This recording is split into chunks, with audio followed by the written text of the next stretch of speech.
Welcome and thanks for joining. So, what is the response from God? What is the response from God? Now, it wasn't, "How dare you not believe in me?" It was, and let me quote, "Vayomer Hashem el Moshe," and God spoke to Moses and told him, "Ata tireh asher eseh leFaro." You will see what I will do to Pharaoh. You will see that I will let the Jewish people go. You will see. The commentaries say that you will have to see it because Abraham, the forefathers, believed in me, but I guess you will have to see it.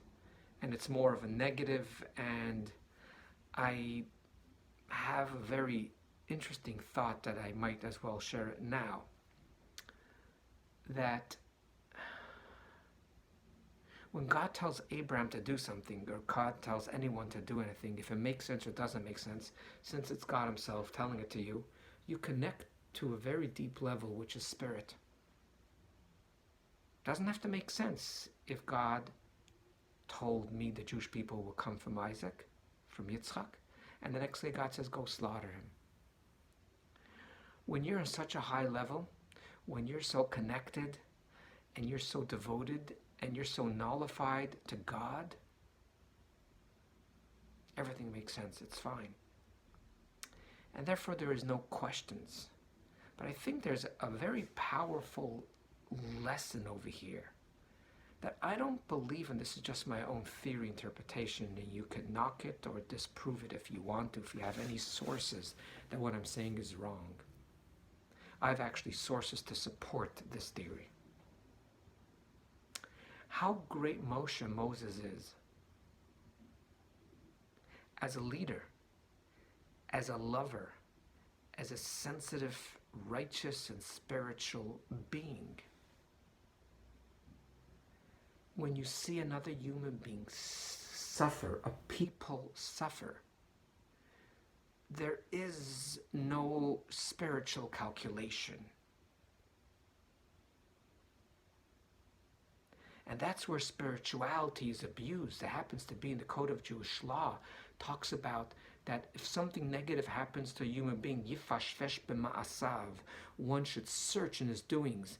Did I sin? Did I put out negative energy? Are things coming back to me? Is it the boomerang effect?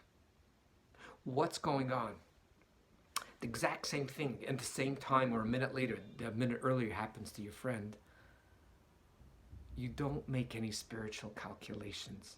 You roll up your sleeves and you go help him. You go help her. You don't use spirituality. Abraham had a very personal thing about his son. The Jewish people will come from him, and his family, his son will be slaughtered, won't be slaughtered. The Jewish people will come, will not come. God, whatever you say. This is me personally. Although I know it's another human being, but it's really connected to him. It's his personal identity that the Jewish people will come from Abraham. That doesn't matter. Yes, Jewish people, no Jewish people. Yes, me, no me. That's all okay. A people outside of me, a nation that is suffering, Moses goes and says, I'm not going to use spirituality. I'm not going to use all this kind of stuff. I cannot see a people suffer. Of course, I believe you, but I want it now, and I want it yesterday, and I can't see another second another human being suffering. Perhaps that's why Moshe just went, Lama. But regardless what he did, if you look at the responses, Ata tireh, you will see it. Even if you want to look at it as the commentaries say that he didn't believe, okay, but you will see it. He didn't say, why were you disrespectful? Whereas the second story, please tune in to the next clip and we'll share with you the next story of Lama, the dirty word of why. But we have it in the Torah, so I guess it might not be so dirty. Thanks for joining and thanks for listening.